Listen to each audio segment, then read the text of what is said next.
பாட்டிமா பெருக்குறீங்களா? பெருக்குறீங்களா? நீங்கள் பெருக்கிறதா? பாய் வரதில்ல இப்போ? பாய் வர மாட்டாரு. சரி, நாங்கள் சாப்பிட்டு பெருக்குங்க. வெளியே பார்த்துறானே நீங்கள் ஆளக்கணக்கு உள்ளே பெருக்கிட்டுக்கிறீங்க. ஆ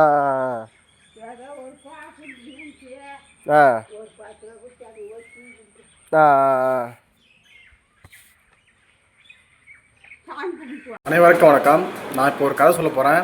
இது ஒரு உப்பு வியாபாரியின் கதை. ஒரு ஊரில் ஒரு உப்பு வியாபாரி வாழ்ந்துட்டு வந்தார்.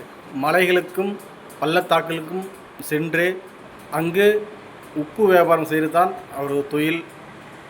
நமக்கெல்லாம் சாதாரணமாக இப்போ உப்பு கிடைக்குது.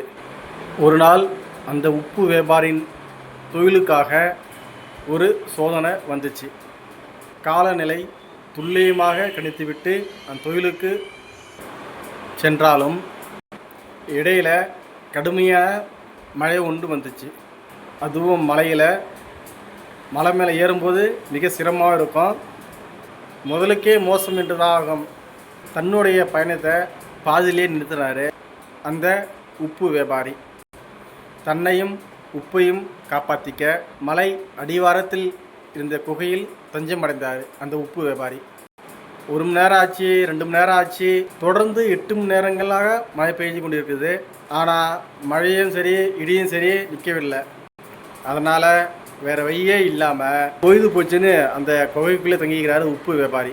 அந்த ராத்திரியில் ஒரு வித்தியாசமான ஒரு யோசனை அவருக்கு உப்பு வியாபாரிக்கு வந்துச்சு. யாரோ ஒருத்தர் முணுமுணுக்குன்ற சவுண்டு வந்ததால் அவருக்கு என்ன இதுன்னு போய் பார்த்தாரு. அந்த குகைக்குள்ளே என்ன தான் இருக்குன்னு இந்த உப்பு வியாபாரி போய் சுற்றி பார்க்குறாரு. அப்போ தான் சுவரில் ஒரு விரிசல் அப்போ தான் அவர் கண்ணில் பட்டுச்சு. அதற்கு அருகில் தான் அதிகமாக முணுமுணுப்பு சத்தம் கேட்டுச்சு. சந்தேகத்தோடு விரிசல் வழியாக எட்டி பார்த்தார் அந்த உப்பு வியாபாரி. அவர் பார்த்த காட்சி அவரை உறைய வச்சது. ஏன்னா குகையில் சுவரில் அந்த பக்கம் 4 மந்திரவாதிகள் அமர்ந்திருக்கும். இந்த மந்திரவாதிக்கு முன்னால் மனிதன் அடைக்கப்பட்ட 90 பாட்டில்களும் பார்க்குறாரு அந்த உப்பு வியாபாரி. உப்பு வியாபாரி அதை பார்த்ததையும் அவருக்கு அதிர்ச்சி ஆகிறது அந்த உப்பு வியாபாரிக்கு. இது வேற 10 இதயங்கள் வேற ஜாடியில் அடைக்கணும்னு மந்திரவாதிகள் பேசிட்டு இருக்கிறாங்க. இந்த உப்பு வியாபாரி என்ன பண்ணாருமா, குகையை விட்டு சுதாரித்து வெளியே வந்துட்டார் அவர் உப்பு வியாபாரி. அப்போ வெளியே ஒரு உயிரை காப்பாற்றிக்கிட்டார் அந்த உப்பு வியாபாரி, காப்பாற்றிட்டார். அப்புறம் அதே நேரத்தில் மழை நின்று போயிடுச்சு.